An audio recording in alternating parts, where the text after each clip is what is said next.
Family, Kate Glazebrook is our guest today. She's an amazing 30-something who I met through studying her work and through common interests we have, especially around her work about hiring and hiring without bias. She did a TED talk, actually, it's a TEDx talk she did called Why Hiring is Broken. It was about 6 years ago, and it's highly relevant today. Kate's also a Harvard Kennedy School seminar speaker, and that's close to my heart because we share Harvard as a platform for work that we do. More importantly, Kate's just a really smart lady who's progressed her career to the point where now she's making decisions about how to invest in companies simply because they have really good ideas about how to create an even better world. Welcome, Kate Glazebrook.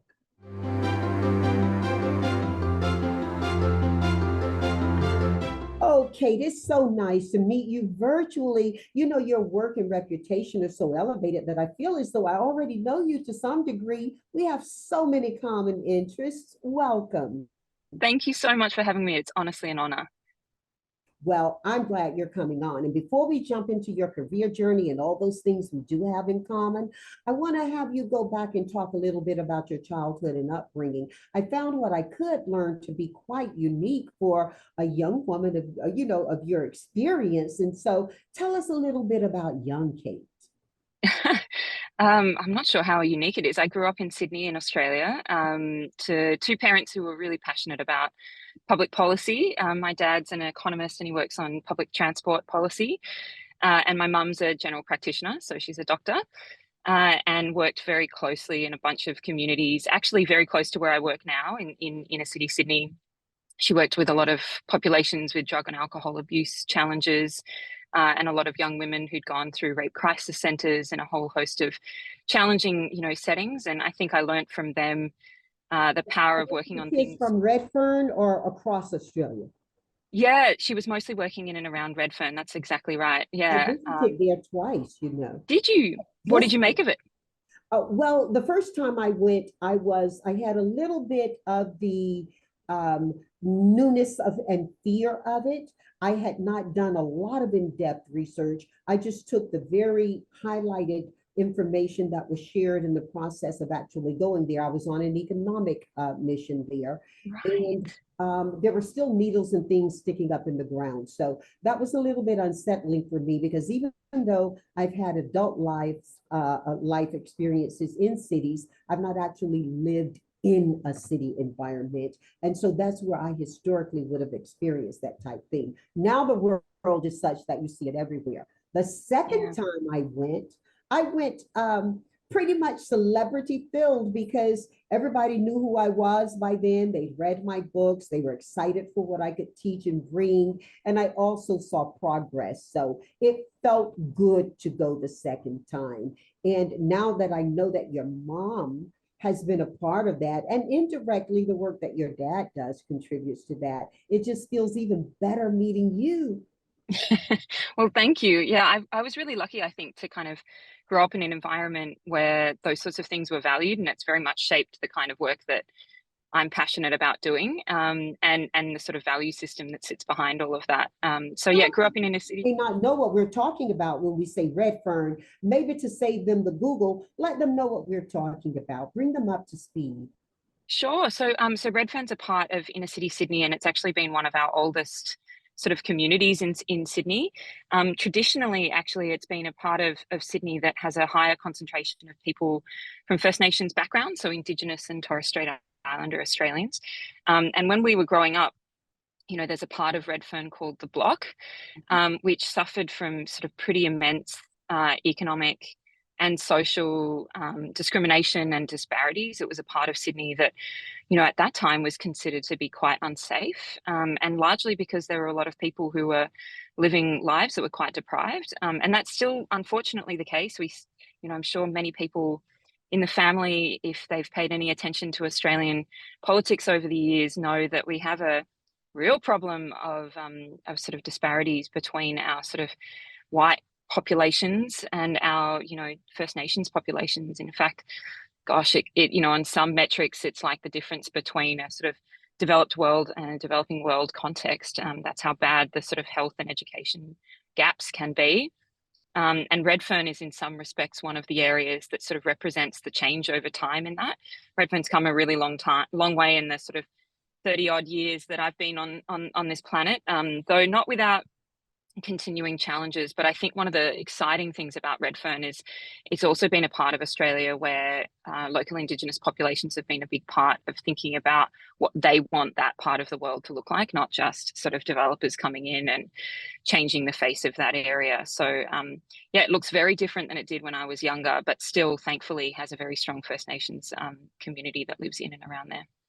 Thank you for that. And Redfern population and other Indigenous populations to Australia have also been highly influential around Australia's approach to ESG and the environment. So I think that's Absolutely. able to be spoken of, that these aren't just populations who have a lot of need, they also have a lot to offer.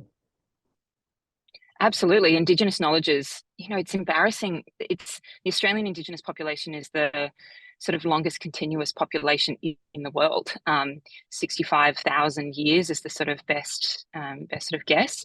And yet it's taken, honestly, in the last like 10 years for sort of more mainstream Australia to acknowledge that there is this huge wealth of Indigenous knowledge that we can draw on, as you say, particularly around environmental issues, like how do we think about managing an environment that survives another 65,000 years?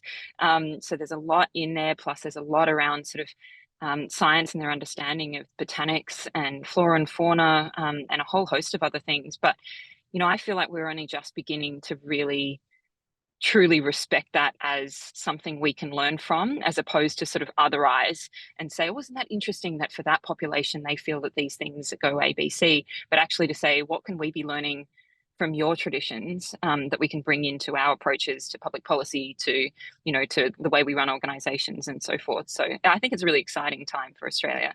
And as some people in your community may know, we've got a vote coming up later this year in 2023, a big referendum to give First Nations people a voice to our constitution.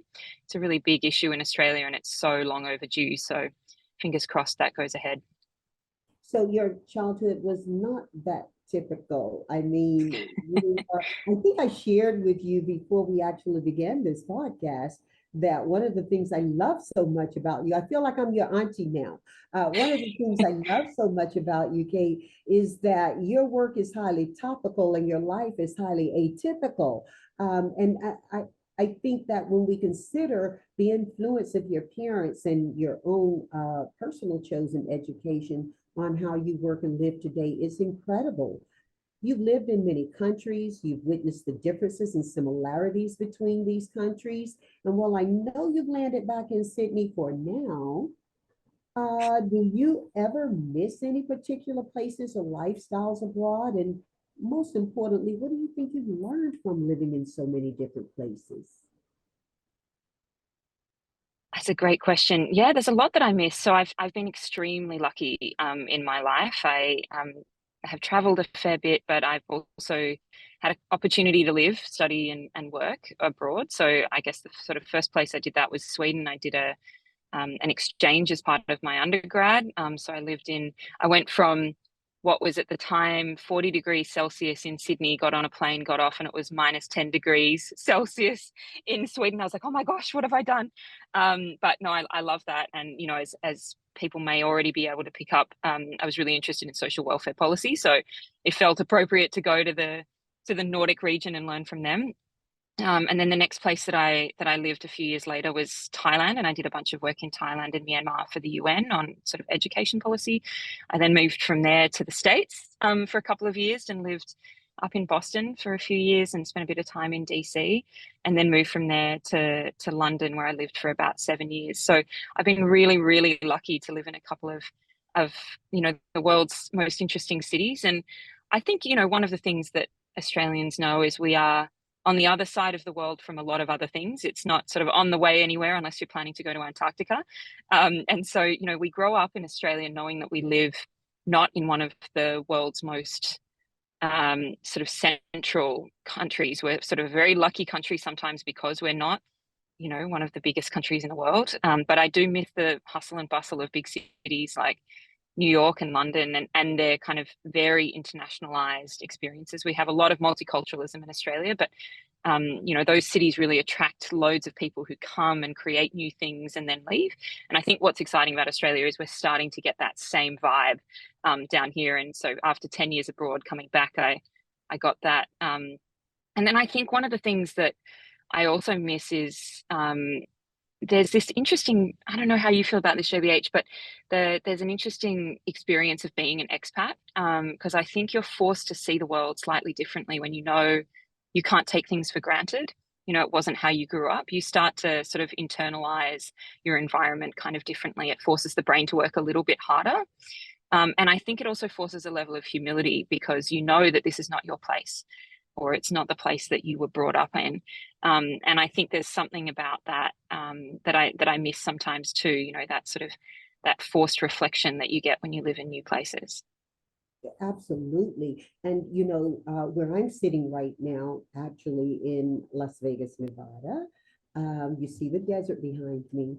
Um, it's quite different than where I spend other time in Southern California, but importantly, growing up in North Carolina, the deep South, and growing up at a very segregated time in our country for races. When I came to California, it was a totally different experience. So, you know, then doing business in over 35 countries, certainly visiting many of them on a regular basis, you speak dynamically to what's happening for you in terms of the question I asked.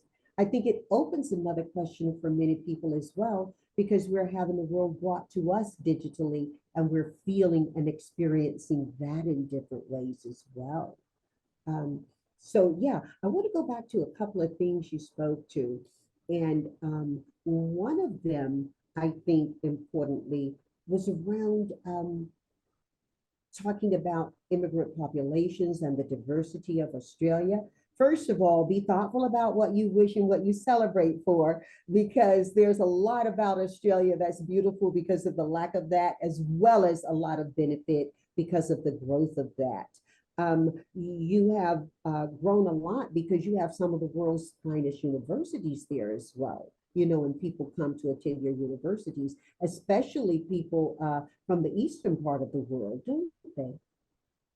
Absolutely. You know, it's interesting. There are these sometimes these like public policies that I think people institute for one reason and then they end up being super powerful for a whole bunch of others. And one of them was the Colombo plan, which was a plan, I think it was probably the 70s, early 80s, but it was a plan to sort of open up university spots to people from the sort of Asia Pacific region, in particular from sort of Southeast Asia, Northeast Asia, and the subcontinent. And it's ended up becoming one of these like incredibly powerful parts of the Australian community. It's helped to diversify the Australian community. A lot of those students have come, been educated and chosen to stay, build businesses in Australia, or sort of join our labour market, and or take back some of what they've learnt and experienced in Australia in those parts of the world, and tie us together through trade and diplomacy and a whole bunch of other things, cultural connection, in a way that we wouldn't have had previously. And so what started out as a sort of, hey, could we, you know, open up our universities to parts from people in the region, has ended up becoming this whole cultural change, I think, for Australia in a really meaningful way. And it's something I think we need to protect. You know, we can't rest on our laurels, I think, as Australia as being a place people want to be. We really have to be thinking about how do we make Australia a truly welcoming place. And you know, like all countries, we've gone through phases of being open to that and not. We've got some pretty horrendous history of immigration policy not always being what we would want it to be, despite the fact that 1 in 4 Australians grew up elsewhere. So it's actually, you know, there are a lot of contradictions about Australia, but a lot of good things too. Well, I've got quite a few family members who've chosen to move to Australia, and their kids have been born Australian citizens. Because, as you know, not necessarily through my side of my family, but my husband is British born. And so some of his family members have moved to Australia by choice, and a couple quite recently. I'd like you to move forward a little bit, Kate. You know, Tell us about the company Applied, which you helped found. And, I enjoy a particular interest in it. So if you can share the circumstances that led you to co-founding Applied, where you served as CEO, it'll be quite fun for me. Sure. Well, this is definitely an area where our interests massively overlap. Though I will say, I came to co-founding Applied and running it with a sort of scary lack of true knowledge of the depth of recruitment, the way you brought that to the industry. So maybe the story goes a little bit along the lines of I originally trained as a sort of classical economist and worked in government and was very lucky to do that. I then went to the States and spent a bunch of time retraining in behavioral economics. So thinking about how the brain works and how that motivates us, what drives our decisions, some of the ways in which our decisions get, skewed or biased in ways that we don't intend, the difference between conscious and unconscious decision making. And I was really, really lucky to work with a couple of people like Iris Bonet, who's a wonderful researcher. She's a behavioral scientist who works from Harvard, who specializes in gender equality and how we understand behavioral science. Did you know that Iris and I work together? I'm the new chair of the Women's Leadership Board, so I work directly with her for that. I do know that, and I just couldn't be more pleased. When you have those moments, I'm one of those people for whom the life is its richest when two people you love and admire know one another or meet one another or have some way of working together. And we've only just met JBH, but I have a lot of admiration for you, so and love dearly Iris. So there's a lot to be loved there. You just think when the world gets small in those beautiful ways, because magic happens in those interactions, I think. So the Women's Leadership Board's very lucky to have you. So I was really lucky to meet Iris. I studied a lot around bias and discrimination, and my interest in it lay in the fact that I'd kind of spent a lot of time in education policy looking at ways of making access to education, which we know to be this huge trajectory change for people in their lives. Access to higher quality education can completely change what you get in the future, and we know sadly that's at the moment very, very tied to your economic, socioeconomic and racial backgrounds. So I was sort of studying more of this stuff. I then moved to the United Kingdom to work for an organization called the Behavioural Insights Team, which is a team that specializes in using behavioral science and knowledge of psychology for social good. So worked a lot with governments there on how they could better design and deliver public policy that actually works for real people, that reflects the reality of how we actually live our lives. We're often busy, and things that governments do don't always meet us where we are as humans in our busy and constrained lives. And while there, I sort of became obsessed with this area of research, which super well. And I'm sure many of your family do too, because they're drawn to you for these kinds of reasons. But, the realities that two equally qualified people could apply for the same job, and you change one small demographic feature, be it their gender, particularly their race, even where they grew up, one university mention, or a mention of having been on the LGBTQ plus community at university versus some other innocuous community, and you can suddenly massively change the likelihood that they get that job, regardless of the fact that none of those things are predictive of where they're going to be the best to do that job. And I just couldn't shake all of this research, and I went back and realized we've been running these studies that test this rate of discrimination, test essentially that bias. We've been doing them since the 1970s. And what's most scary is that even though I think since the 70s, it's pretty clear that social attitudes and social norms around equality have changed a lot. And we've had huge changes in legislation that outlaw discrimination and a whole bunch of things. We're actually not seeing a change in the rate of discrimination against particularly people of colour, but other groups as well in labour markets. And we still see this huge skew toward hiring people that look like us or that look the part, whatever that part may be. So if you're, applying to be an early childhood educator, that tends to be a woman, and actually men get discriminated against in that setting. Though, of course, as many people would know, in most higher paying jobs, that looking the part tends to looking like a man, and probably a white man with a particular educational and sort of socioeconomic background.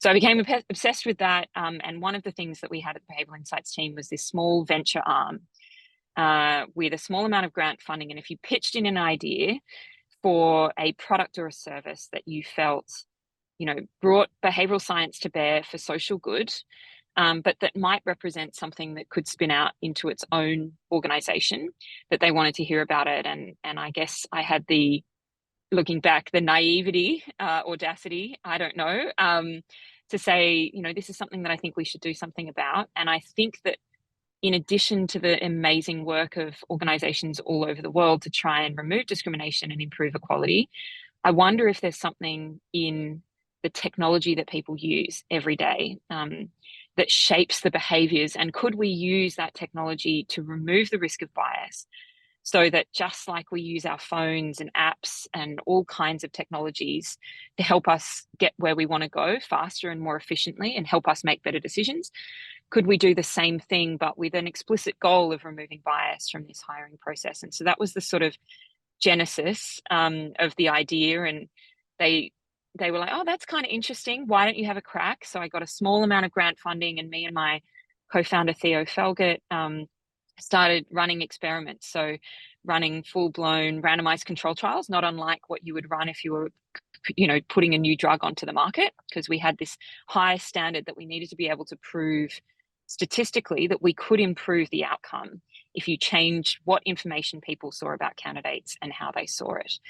And so we started doing that. That became, this research program we were working on at our night times and our weekends, because we were busy during the day doing our day jobs. And about 6 months later, we ran this huge experiment with almost 1,000 real people who'd applied for real jobs. And we were able to show that by changing the information that assessors saw about candidates and the way they saw that information, that we could massively reduce the risk of bias and also help them find people who are better fits for the job, which of course was this sort of really important. If you can prove that you can get both things simultaneously, then it's really hard to say it's not worth doing. Even though for me, the biggest driver really was the sort of removal of bias. So that was sort of the genesis story.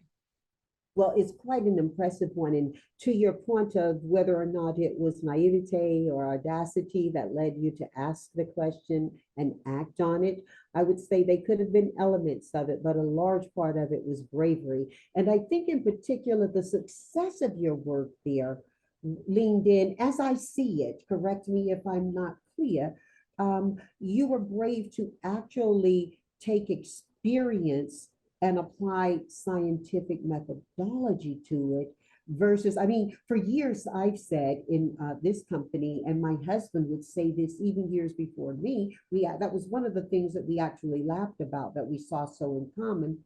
People make decisions emotionally. You can be as informed as you wish, Lost but you at for a some second. point you're making emotional decisions. I mean, we can have all the data in front of us, but we'll vote from one very emotional place. And so that you took experience and laid science on top of it fascinated me. There's something else you did, and you can talk about that if you choose, because I think it's important to our family to understand you're not just giving them a bit of textbook conversation. You actually lived through the experience, both in your company and through the process you did. Please also, though, know that one of the things you did or you talked about that was important to me, and I'm inviting everybody, by the way, to visit your TEDx talk, okay? You did talk, Kate, about how important, or should I say perchance unimportant, that coffee meeting is, that face-to-face meeting, that lunch meeting people have in the process of interview. COVID taught us we weren't doing that anymore, nor did we need to work in the same way we did before. But the principles around that still remain for many. Yeah, absolutely. I mean, so one of the studies that a bunch of economists did even tested, so the kind of underlying insight here is we're human, right? And we absorb the world through thousands of data points every day. Most of them we incorporate into our worldview completely unconsciously. And as a result of that, we acquire all kinds of perceptions of people that are built up off like very little information. And what researchers have been able to do is just show how meaningless some of the things that we internalize become. So one of the studies even looked at by putting real people, they sent real people into interviews with real organizations that didn't know they were being evaluated, and tested whether or not a man walking in with black shoes or brown shoes made a difference, and found that it did. And I think we can all agree, like, whether you wear black shoes or brown shoes, I mean, I'm trying to imagine there's probably a job where it makes a difference, but I'd say probably relatively few. What color Unless shoe you're you selling wear is brown shoes actually and black shoes. exactly, maybe, exactly, that's right. Maybe there's tap dancing, there's a particular kind of skew. I don't know, but point being, we're kind of always taking in all of this extra information, and exactly as you say, interviews are a huge area where you're suddenly assailed with not only, someone's background and what they're saying, but what's their accent and how do they express themselves? How do they comport themselves? Are they tall? Are they short? Are they round? Are they slender? What color is their skin? What gender are they? You suddenly have, plus all of the sort of, the sort of magic or not of that feeling of connection that you get with a person. Meeting you, there's just an immediate connection to someone like you, but not everyone forges rapport as easily, right? And nor is everyone at their best in an interview setting. And so it's actually just this hugely information rich, but not necessarily signal rich. It could be noise rich setting. And so a lot of what we were trying to do was sort of, separate the signal and the noise, and help organizations focus on the things that we know from research tend to be better predictors of, like, is this a person a great fit for your organization? Are they going to stay? Are they going to thrive? And less of the stuff that we think can get inadvertently in the way. And I think, as you're sort of alluding to, even, the irony was when we decided to actually, we sort of ran all of these experiments, proved that it worked, decided to quit our day jobs and, try and make a go of it. And I will say, for anyone in the family who may be interested to start a business of their own, I'm sure many of them are, because of the nature of their interest in listening to your podcast. I will say I very much consider myself to be an accidental entrepreneur. I never woke up in the morning thinking I'd love to found a business. I was very inexperienced in lots of parts of sales, marketing, product engineering, all of those things, and had to learn them on the job. But it also involved doing a lot of pitching to investors, which I know you know a lot about. And, that's a whole other area where inadvertent bias can find its way in. So sort of going in as a founder of a business, and saying, hey, I'd love you to give me some money so that we can pursue this dream, is analogous in some ways. Yeah, absolutely. And you talk about how you went into the business of applied. So let me ask you this. Was the originating mission of that company one that continues to be the mission today? Absolutely. Yeah. So Applied's really all about making hiring sort of faster, smarter, and fairer. And that's really still the main goal of Applied. So the company's still based out of London, and I ran it as CEO for 5-6 years, and then stepped back. And my head of product, Kyati Sundaram, is the CEO now, and she's doing an exceptional job. Fantastic. Kate, there are many benefits to be gained via diversity in hiring, and those are statistics that I typically love to share. I'd like you, though, to speak to how and why diverse perspectives are beneficial to anybody's organization. Large company, small company, industry agnostic. What are the aspects to this? Even the quest, maybe, to the DE and I. That you think are so urgently in need of addressing? So I think you can come at this a lot of different ways, and I'm a bit of a pragmatist. I think you can get there very... Step back, because I mentioned a term that I want us to make sure we're clear to the family about. Many of them are already clear, but things get used interchangeably. DE and I is not diversity, equality, and inclusion. It's diversity, equity, and inclusion. And people sometimes get a little tense when you open the conversation of equity versus equality. So that I'm asking you about the value of it, I'd love you to explain the platform of it from which you're speaking first.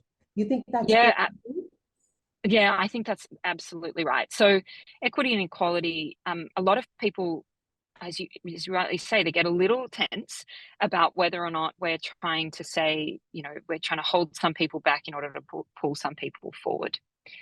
And I think there's this beautiful sort of illustration that someone has done. Some of your family may have seen it, but I do think it's a beautiful illustration. And basically what it shows is some young boys, actually in this particular illustration, it's a cartoon. They're trying to watch a baseball game, I think it is, and there's a fence. And they're at different heights. And the implication is they may be just different ages, three brothers or whatever the case may be.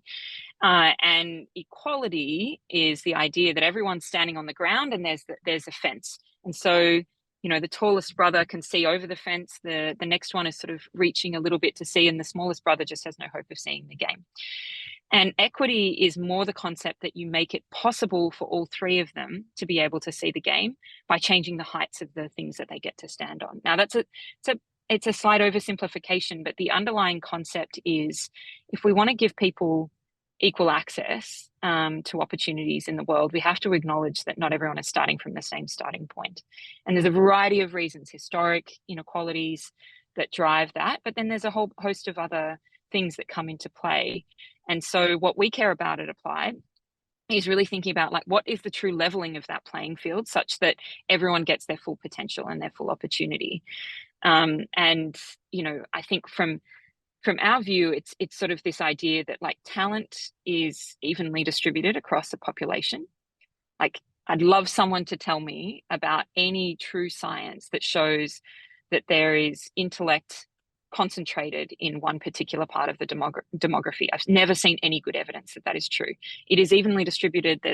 We are all in the world capable of phenomenal things, but we know that opportunity is not evenly distributed. And really what we want to be driving toward in a sort of fairly basic sense is this space where everyone has their opportunity to be their true highest potential selves. And we have to acknowledge that the world that we live in is designed. I think this is one of the things that behavioral science gave me as a tool that I didn't previously have, which is, everything that we do every day is shaped by a host of things that we live with every day. From small things like how technology is designed, as I spoke about earlier, to how our houses are designed, to where our cities are, to town planning, to the big things. And they all shape our understanding and constrain and open up different opportunities. And we have to acknowledge that in that design, we have an opportunity to design for greater equity or not. And I think that one of the things that we haven't been as intentional about in the past is designing for the outcomes that we want. So that's kind of, if we start from the position that it will be designed regardless of whether you intend it to be or not, you may as well be intentional about that. And how do we kind of level that playing field? So that's sort of our philosophy, I guess, at Applied. And hopefully that sort of unpacks a little bit, exactly as you say. DE&I has become quite politicized for better and for worse over recent years. And I think there's actually a lot of common ground that most of us can agree with there. It's just that we haven't always found the right language for bringing everyone into that conversation, perhaps. I love that. And one thing that you did, certainly we're going to hashtag from this podcast, is around designing for outcomes. And those outcomes I'm sure you're speaking of are broader than the bottom line profitability. Even as that is central and important to a business, Yeah. I think that you also have to design for how you are going to take care of and how you are going to ensure the sustainability of the environments and the marketplaces that you want to grow in. And Yeah. I think leads to that. Actually, Kate, you may know this about me. Innovating and doing well while doing good are traits that I love. What are you proudest of achieving in your career over the last 10 years? Oh, that implies JBH. Aligned on that energy of I can do well and do good at the same time. I don't have to wait there to make an impact there. I think that's absolutely right. And maybe if I take a quick step back and answer your first question, actually, which I didn't do as well as I possibly could have, which is, what is this business case for diversity?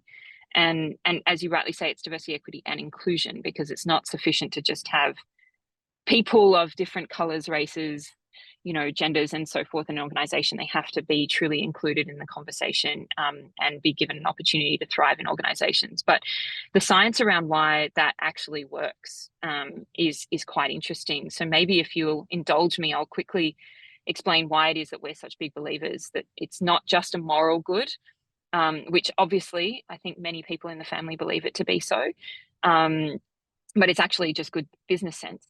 So a lot of the research around diversity and inclusion has focused on how particularly different groups make decisions when they are either homogenous, so made up of people who are pretty much the same background, or heterogeneous, so more diverse. And some of the studies have sort of pointed to, if you get a more heterogeneous group together, so a more diverse group together, the evidence seems to suggest that people work harder. And by that I mean, they tend to know unconsciously that they're less likely to share the same worldview as all the other people in that group. And that forces the brain into a higher state of problem solving. And so a lot of the evidence, a phenomenal researcher out of Columbia, Catherine Phillips, who's sadly no longer with us, did a lot of this research. And she found if you put people into groups that are more diverse, and they tend to, and you give them more creative tasks, or you give them more challenging, innovation-based tasks, and you ask them to come up with a creative solution to a problem. Some of them were even as simple as design a building that's never been designed before, and they're not even architects, right? You find that you get more creative ideas come out of the diverse group than from the homogenous group. And some of that is because people don't share the same assumptions about the world. And so they go, oh, that's interesting that your idea is that. I think it would play out quite differently for my communities or my background, or that implies something quite different to me. And it's in that kind of constructive discourse of a group that you actually get to better outcomes. So one area of the research is really around that kind of, really, if we think about, AI and robots will continue to take over the parts of our jobs that can be automated.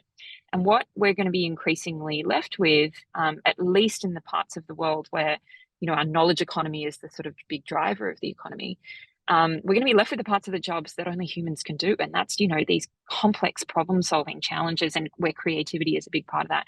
And that's where diversity really pays dividends. But they've also shown in other research things that I think are interesting, like they've tested the diversity of a jury. And a more diverse jury even remembers the facts of the case more accurately than a more homogenous jury. Again, this idea that we're actually paying closer attention to our environment, and we're working a little bit harder intellectually in that type of setting. And so I think for a lot of organizations, that's where the gold lies. You can not be on board for whatever reason with the moral argument for greater diversity and equality, but I think you can get there on the basis that you get better group decision making and you get better outcomes that last better. So those are the sorts of things that I think organizations can really gain from. And now to come to this part, the part where we really share, which is, again, I'm a bit of a pragmatist. I think social change. There are lots of ways to achieve social change, and so many of the people that you have spoken to on this podcast represent all sorts of journeys towards social change, and that's what makes your podcast so phenomenal. And I feel very honored to be a part of it.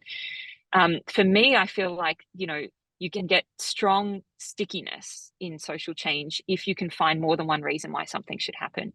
And so this idea that actually nowadays, I think we've got a much better understanding that you can achieve social or even environmental goods, and it's also the best decision for a given business, then, to me, that just looks like a more robust likelihood of something happening. And that's where I think the music really, really lives. And so those are the sorts of problems I'm really interested to get to be a part of. I love it, and I can see how another level of, or another phase of the work that you do can be getting to the leaf of it. And by that I mean, Kate, and it just came to me as you were talking, you got to the root of it. You talked about the impact of equity, and I don't like to say equality versus equity so much as equality does not equal to equity, right? You talked about so much around how diversity and inclusion helps an organization in this instance. It can be a community or many things, right? But it helps an organization to develop and elevate well. That's the root of it. When I say I think you can do some tremendous work, and I look forward to if you do it, around the leaf of it is that, and so once you've done this work here with the expectation of some predicted outcomes, now we get to the leaf of it because it becomes so much broader and so much more and differently impactful than even you designed it. A lot of that through the age of digitization, AI, chat GPT are big discussions right now. It's just small parts with big impacts, of course, but small parts of what digitization and technology offers us. I mean, you think about it. Ozempic was designed just a very narrow look. Ozempic was designed as diabetes, right? A diabetes treatment. And now more people are taking it for weight management than for diabetes. Now, maybe that says something about our culture, but it also says something about, you know, the intentionality of how it was designed and how it's being used, you know. And so when you multiply that across anything, whether it's product or services, who you have in the room designing that, and you said to design toward outcomes, can be much more impactful if those people in that room are coming from all those places those leads are going to go to. Does that make sense? Absolutely. And I think that's a phenomenal example. I think, you know, we're designing and innovating faster than arguably we ever have before. And you mentioned earlier, you know, we've now got communities, we're speaking from other sides of the world right now, you know, and that's enabled by technology.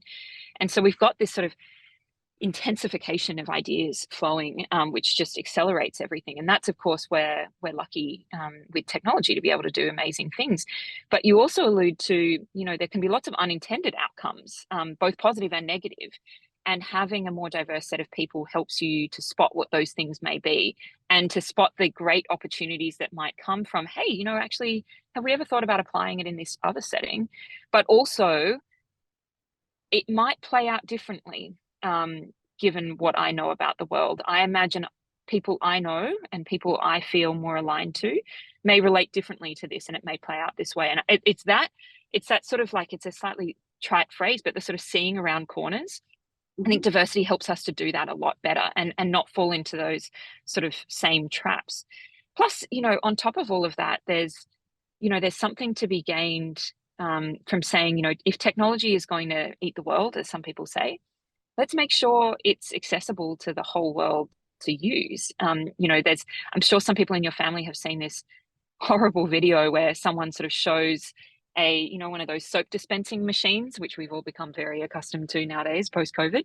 And they show basically two employees putting their hand underneath the soap dispenser, and a person with, you know, light colored skin puts their hand under and the soap dispensers, and a person with darker skin puts their hand under and there's no soap, and they sort of retest it and test it. And of course, the reason why was that actually the design of that soap dispenser machine used like light recognition, and it used the difference in color from the floor to if there was something that changed in color, but the floor was dark, and so it was harder for that soap dispenser to pick up a darker skinned person putting their hand under. And that's just such a like visceral example to me of like, clearly no one on that design team for the soap dispenser was not white, and no one thought to test with populations that were more diverse. And so, you know, those are the sorts of things designed by male and not females. Indeed, of course. And there's some amazing researchers who've pointed to lots of different safety things, or even most of our health technology, of course, was tested on white male populations. So, you know, there's a lot of stuff that we've got a lot of debt, I think, actually, in the way that we've designed the world. We haven't designed for everyone. And there are a lot of opportunities, therefore, to like redesign the world to work for everyone. And that's the sort of hopeful part. I love the redesign comment. And I don't know if this is your intention, nor if it is the direction one would automatically or not so automatically go. You're kind of an out of the box person. So but talk about that. Let me just say, I love that. I love that. What good is it stuck in the box, right? And so I, I'll say it this way. I have a sister who has been diagnosed since she moved to California with Crohn's disease. While Oh, she I'm was so visiting sorry. the doctor, she's living well, and medicines, Okay. nobody wants it, but she's living well with it. But here's the point. She went so many years, even after she did her own research and asked her doctor on the Southeast coast, uh, do I have Crohn's? And the doctor said, she's an engineer, okay, an Mm, educated woman. She asked the doctor, do I have Crohn's disease as a young adult woman? He said, no, that's not possible because you're not Jewish. They looked at treating her for different things. She came to visit me, subsequently stayed, went to a doctor out here, and he said, oh, my dear, you're not being treated well. You have Crohn's disease. She said, I thought so, but my doctor in Carolina told me it wasn't possible because I'm not Jewish. My rationale didn't fit with that. You know, my sister, before coming to California, had been laid on an operating table with a doctor, a physician coming out in Carolina, asking my mother and our family, my dad had since passed away, uh, are we going to keep her on life support if it looks like it's going to go there? We chose not to, not just from a spiritual place that we live, Kate. We chose not to because we weren't so certain that that was the issue with her since she had spoken so loudly to the family about it.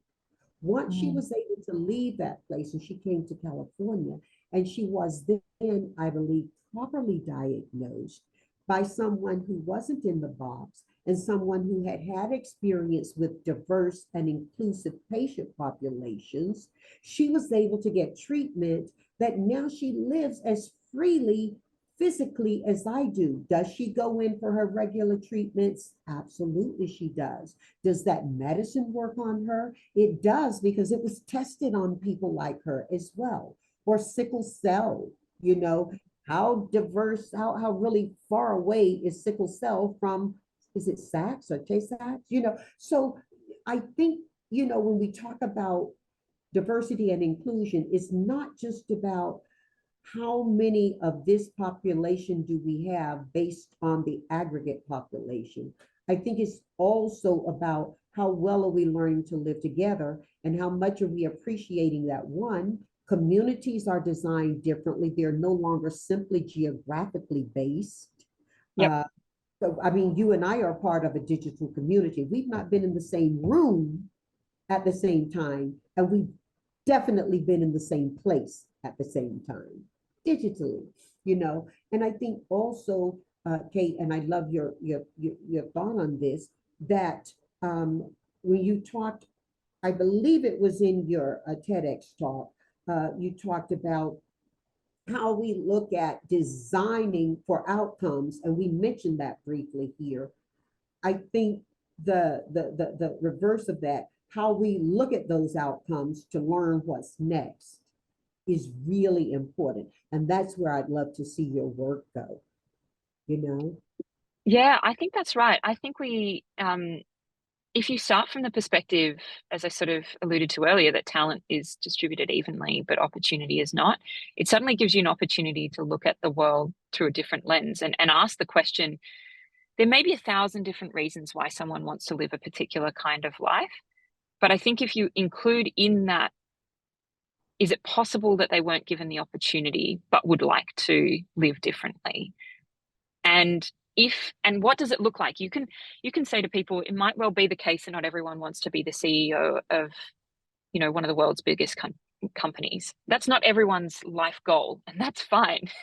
That may not be an ideal life goal for most people, but Nat actually if said they that to us 2 weeks ago when he was right. directing us to a place in a large building that was, mostly no longer occupied. So we were trying to find our way to a particular office. And during the process, he had a chat with us and we were saying, wow, you could be the manager of this place. And he said, why would I want to be? I love what I'm doing now. And by the time I get to that tax bracket, I won't take home more than I do now. So I'm happy.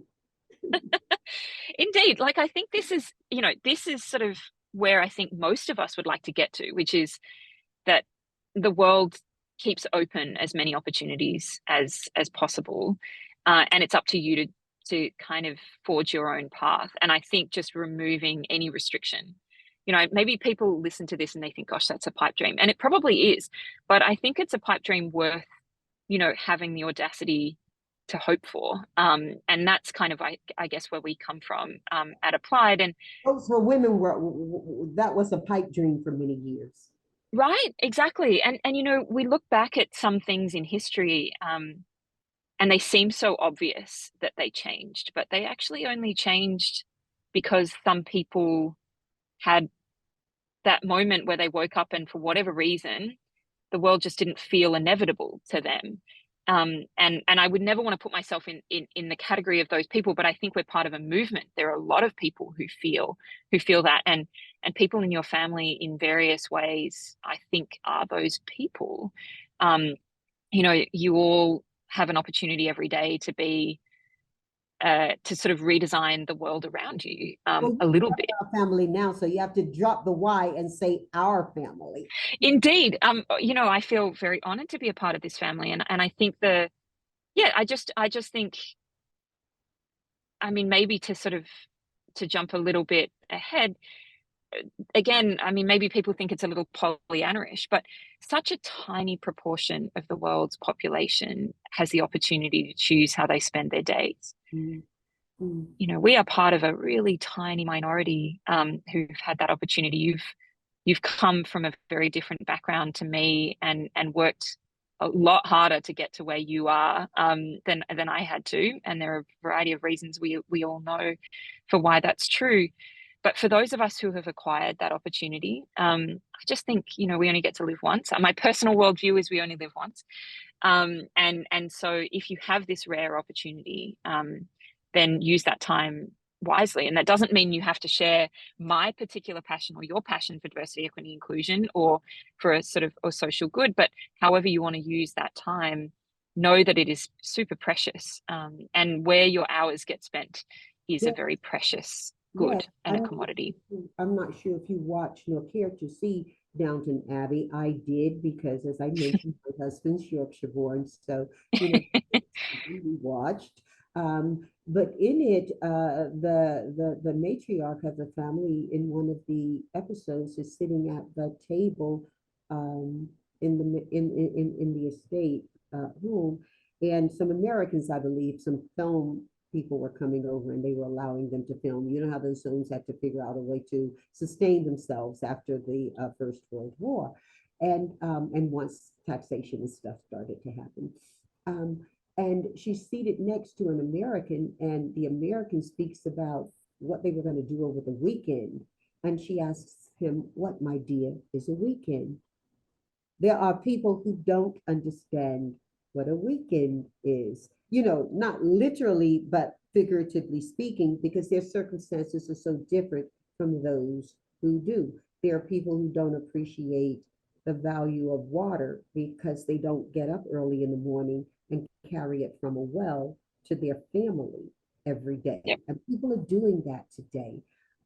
You talked about achieving a place where you can, to some degree, choose what your day is like. Is that part of success? How do you define success in your life, Kate? I think I've been really lucky, honestly, to be able to do that most of my career. I've had the sort of financial means to choose work that matters to me, and to be remunerated for it. But I've also taken several years off. When I worked for the UN, I did that as a volunteer for a year with a bit of support from the Australian government for living expenses, which a lot of people don't have the capacity to do. So I really acknowledge that privilege that I've had to kind of pursue my passions in work. So yeah, I think success is continuing to do that. And I think success as well is being able to work with phenomenal people. You've done this. You've helped create organizations filled with people doing their life's work. And what I'm now doing, I'm on the board of Applied, but I've now joined actually our main investor at Applied. So they're called Blackbird. When I moved back to Australia, I was trying to decide what I wanted to do next. And you've been an entrepreneur much longer than I was, but it's hard thinking about what you would do after this baby. I mean, it sounds ludicrous to talk about a business as a baby, maybe. But for me, it was the sort of thing I woke up and thought about all day, every day, for many years, and I still remain extremely passionate about it. So thinking about what I wanted to do next was a non-trivial task. But you sort of alluded to this earlier, where it was sort of doing good while doing well. And, I feel like there's a huge opportunity in the technology sector to support the next wave of innovation in the direction of higher impact businesses, where those two things go together. And so I've been very lucky to come back to Australia and actually head up impact and ESG at Blackbird. So working with really early stage companies. We've got over 100 companies in our portfolio with a whole host of about issues. Blackbird. Talk a little bit more Sure. about Blackbird and what you're doing there. Sure. So Blackbird is a venture capital fund based in Australia and New Zealand, and we invest in what we say are wild hearts with the wildest of ideas right at the beginning. So we invest in very early stage companies, sometimes as small as 3-4 people, when they've got a wild idea that's worth pursuing, and we give them equity and also advice and support along the way to help grow their businesses. And then hopefully, as they grow and scale, we continue to support them along the way. So as I said earlier, we've got over 100 companies that we've supported over the last 10 years. And one of our biggest companies is a company called Canva, which some in the family may have used. So a sort of big design tech company, but many other companies beyond. And so our kind of main game is, how do we think about what the next generation of founders looks like, and what are the next generation of businesses, and what do we want them to look like? So we're not an explicit, impact fund, but a lot of what we do actually so far has been informed by our values. And our values, one of our values as a fund, is we want to make our kids proud. And so a lot of the investments that we've made have had a lens of what that really looks like. What are the kinds of that we think we would want our kids using and thriving with in decades to come. And so I'm lucky to work with this phenomenal team. There's nothing more inspiring. I know you do a bunch of work with entrepreneurs yourself, handing on your expertise. There's nothing more inspiring than being around people who are reimagining this future. They've got a version of the world that they'd love to bring into being. And they've got the energy, and they've got the resilience and the ability to get up when even things look hard and things haven't gone right, and the software's not working and customers aren't doing what you expect them to do. It's a tough slog, as you know extremely well, being an entrepreneur, but it's a really energizing job. So I get the opportunity to work with a lot of our founders on how they're building those businesses, and one of the thematic areas that I work on with them is how they build social or environmental impact into their businesses, and how they think about sort of scaling to be the best businesses to work in the world, because we also know that there's a constant war on talent, and to get the best people in the world to want to come and work with you, you've got to give them a great reason to do so. And one of the things that inspires me the most, I don't know how you feel about this, is just this younger population that is just there's an unrelenting sort of hope, and also high expectations that this younger population have of the world. They've seen those of us who've come before them not solve the problems that they feel need desperately to be solved. And they really want to get up every day and have the things they believe in show up in their work in a way that I think we didn't consider work 50 years ago to be a place where you actualized your passions. It was maybe it served a different goal, whereas younger people these days, they want to see those two things marry a bit more together, and I think that's really exciting. Yeah, and work isn't always where you go, it's what you do, for them. Are there any particular traits you look for in founders of these companies themselves? I know you're looking at the ideas, and it sounds as though nothing is outrageous. It just may be out of the line of, your target. But are there any particular traits of founders you look for at Blackbird? Yeah, I mean, we've got some pretty exceptional founders. We've invested in everything from space tech companies through to software, through to people redesigning, robots to help surgeons, remotely change outcomes for people that they can't even be in the same place as. So sort of expanding access. So there's a lot of exciting technology companies in there. I'd say some of the traits are curiosity. So are you always looking for the next answer? Have you got the capacity to rethink and undo your assumptions about the world? Because we know as entrepreneurs, sometimes you don't get it right the first time, and you need to have a low enough ego to ask the question, is there another way I could think about this? So I think one of them is this sort of, unrelenting curiosity.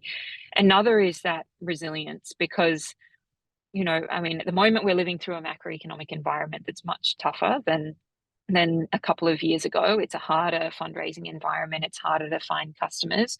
And so that sort of resilience to keep pursuing things even when they get hard, and that sort of tenacity, I think, is definitely a character trait we go for.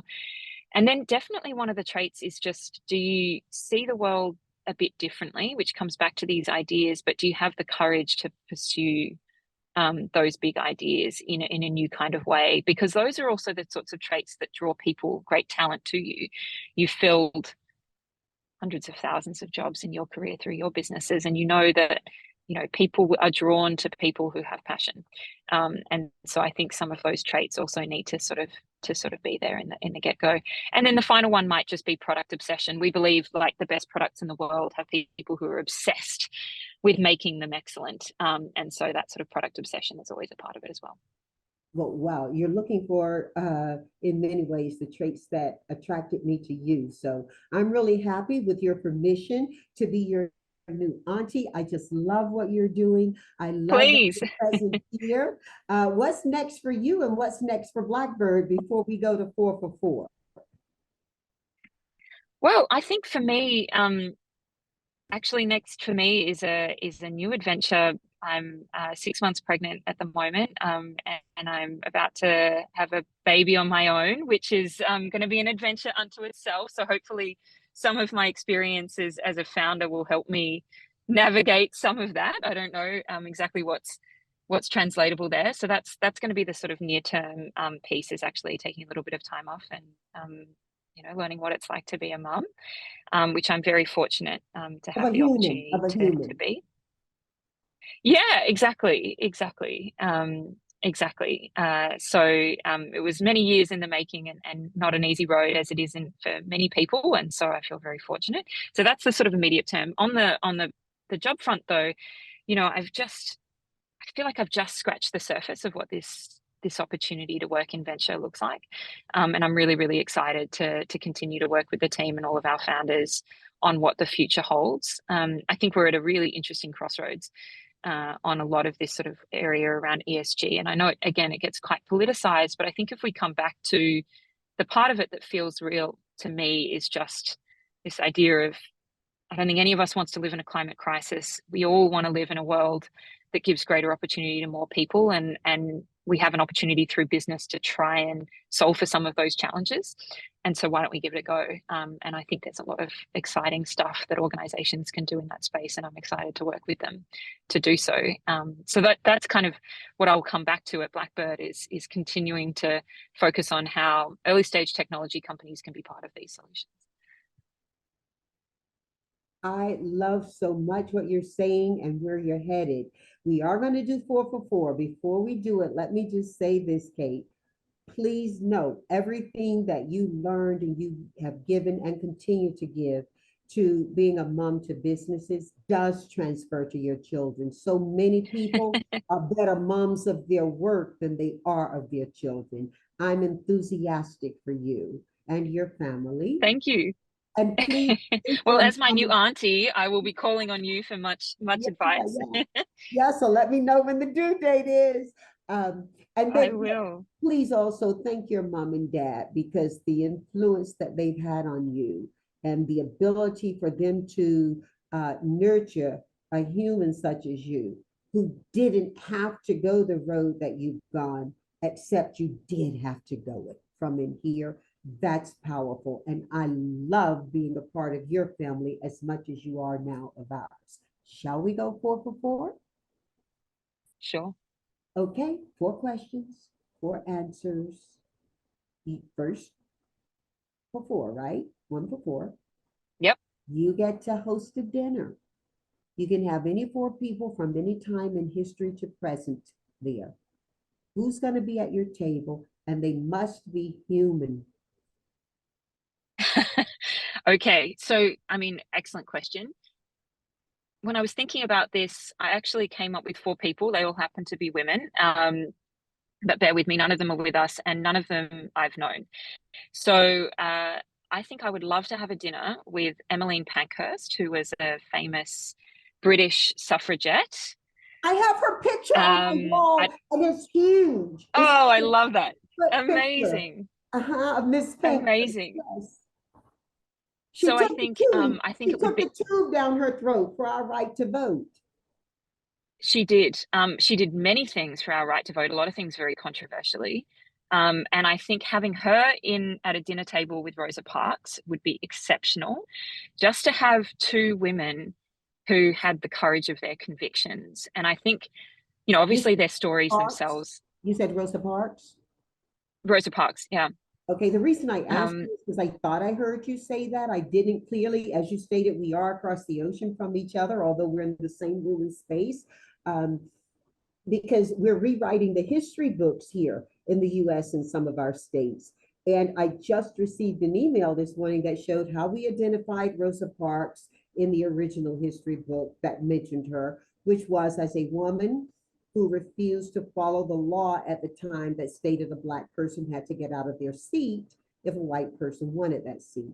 Then it got rewritten to she was asked to get out of her seat and she didn't get out of her seat. And then the third iteration was she chose to get out of her seat. I mean, she chose not to get out of her seat when asked. And so, I think that we have to be very thoughtful. Historically, we used to say that the winners of wars wrote history. I think, the winners of ballots do too. And regardless of what your perspective is of whether the first history book was the better, or the second third history book, it's second or third is the better. I think it's important to make note that that's the record we keep for the generations to come.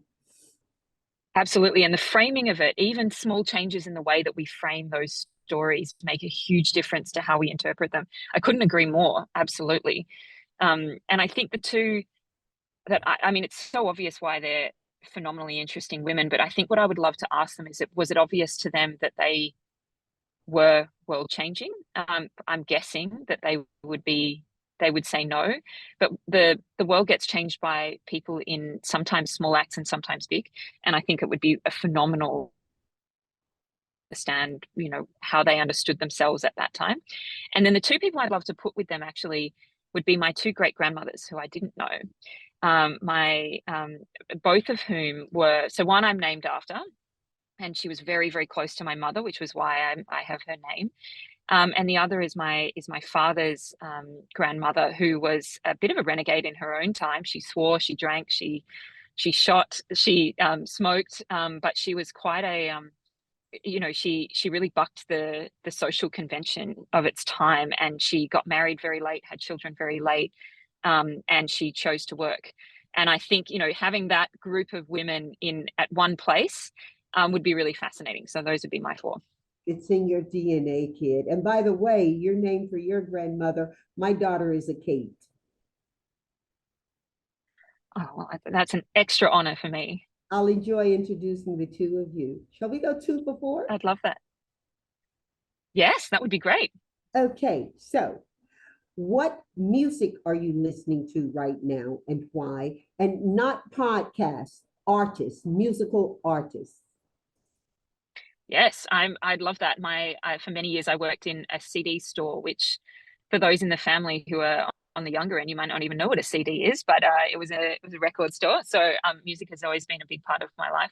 So at the moment, I've actually been listening to two First Nations artists, Australian First Nations artists, one called Budjera, and he's incredible. He's actually just released a track, I think, with Ed Sheeran, so everyone should check it out. It's a beautiful track. Spell it. Budjrah,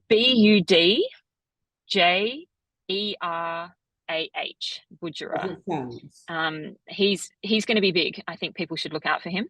And another young woman who's only put out a small EP called Kian, K-E-E apostrophe A-H-N.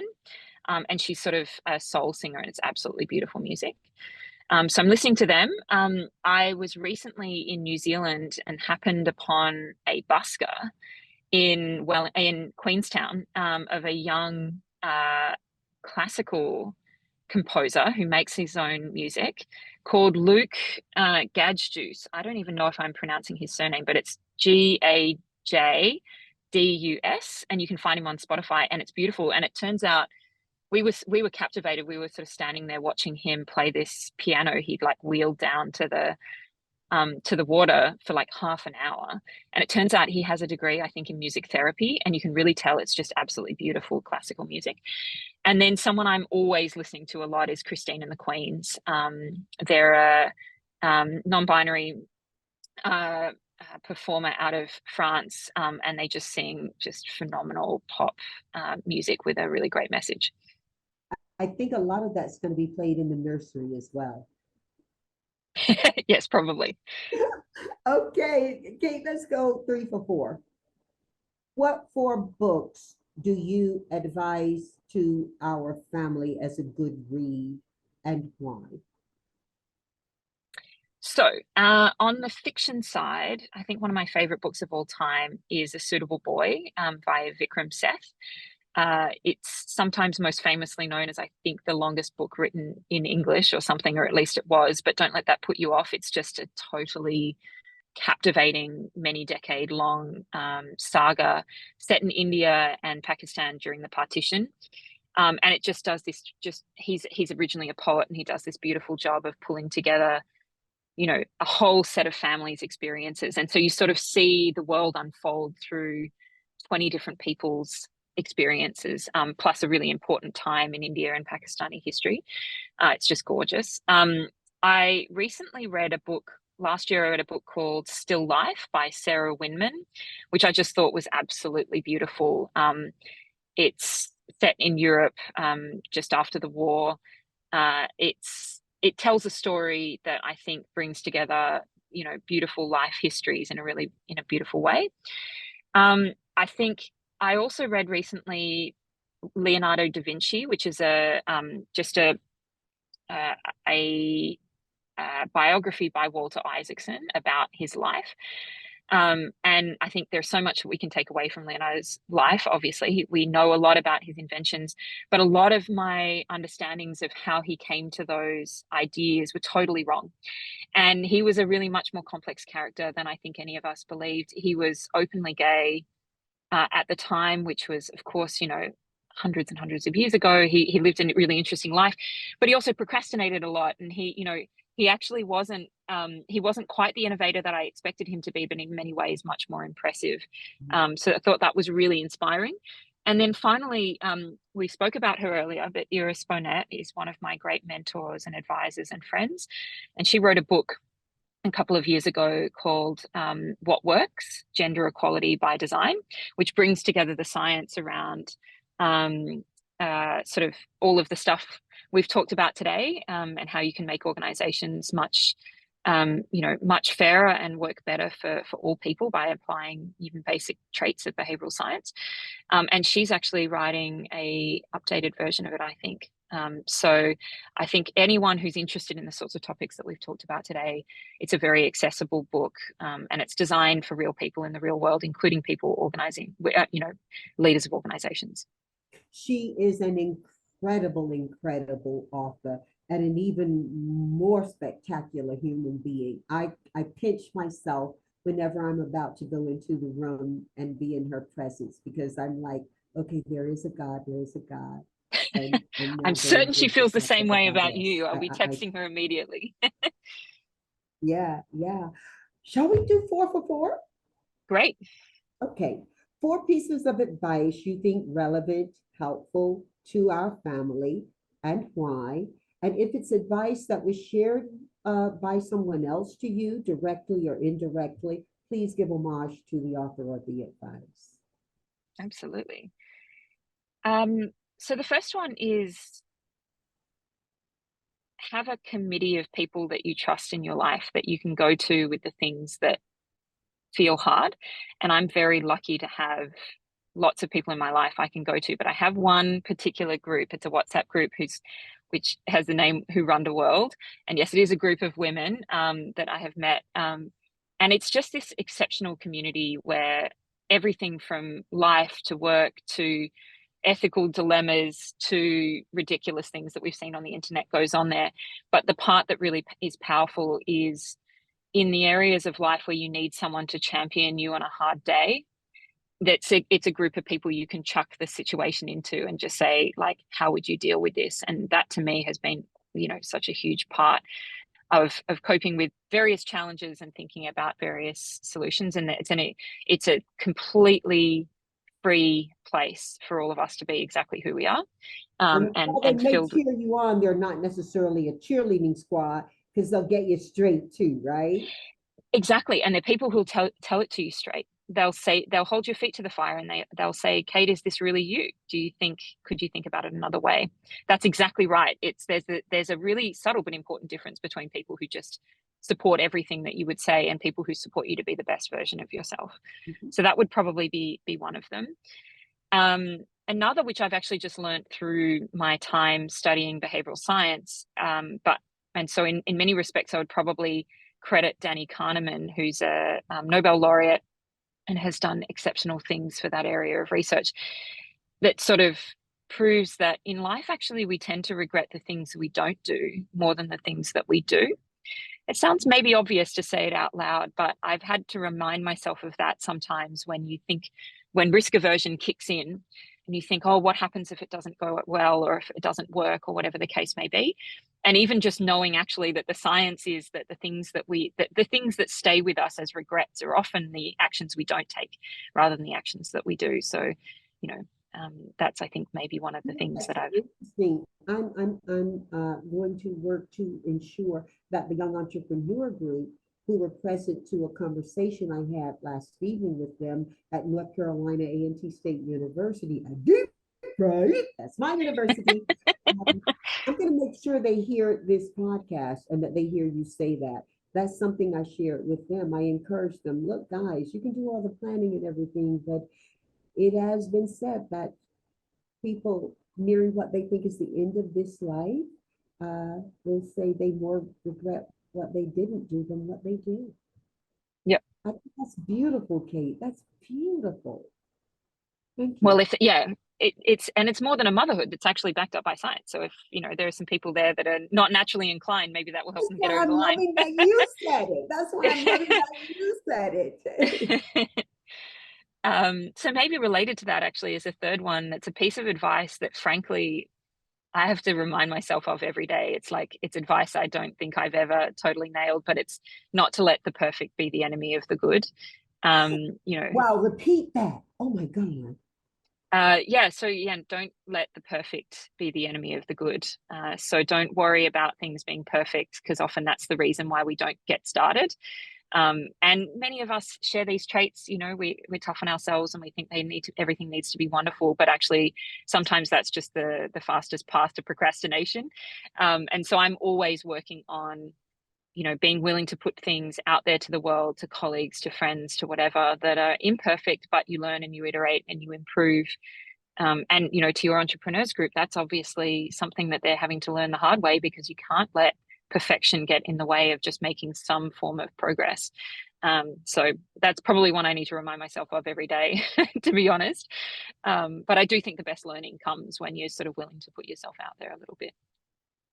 That would be probably my third. And then my fourth, I guess I sort of alluded to earlier, which is we only get one life, or in my worldview, we only get one life. For people in our community, that may be different. But if we are in this, very rare group of people in the world who have this huge privilege of choosing how we spend our days, spend them wisely, spend them on things that ignite you and that give you passion, and things that I kind of apply a little bit of when I'm 90, should I be lucky to be 90 and sitting on a rocking chair, what are the things that are likely to matter to me at that point, and use that as a rocket.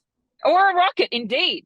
Who knows? Rocking chairs will probably be, I'll be explaining what a rocking chair is, much like I'm currently explaining what a CD is. Who knows? But but yeah, I guess sort of using the clarity of thought that comes from imagine yourself deep into the future and what's likely to matter to you. And I use that sometimes because I can get caught up, as probably other people do too, but I certainly get caught up in the detail of life sometimes and let that get in the way of the things that really matter. Okay. Oh, wow. Thank you so much. You referenced more than once that you believe this is the only life we get. Let me tell you, we're aligned on that as well. I just happen to think this is the first chapter or third chapter or a chapter of one life. I believe we're all part of one universe and we're sharing from one mind. And oh, what was his name, Kate from Los Angeles, who said it much better, much more succinctly when he was encouraging us all. He asked the question, why can't we all just, get along? You know, I love what you're doing. I love what you're doing. Actually, I don't like to mention people without giving them credit. So give me a moment and Yeah. I'm just gonna Google who he is. Uh, who said, why can't we all get along? He was in LA. Rodney King. Rodney King. Yeah. He Pretty special man. yeah. So you're a pretty special lady. I just love everything about you, and I love being in your world. Welcome to mine, Kate. We'll see each other and be able to smell the new baby one day soon. And I just thank you so much for being here. Thank you so much for having me. It's truly an honor and to be part of your community. And your new auntie. I'm not kidding. I will probably take you up on that offer. Do, Kate. Do, Kate. Thank you.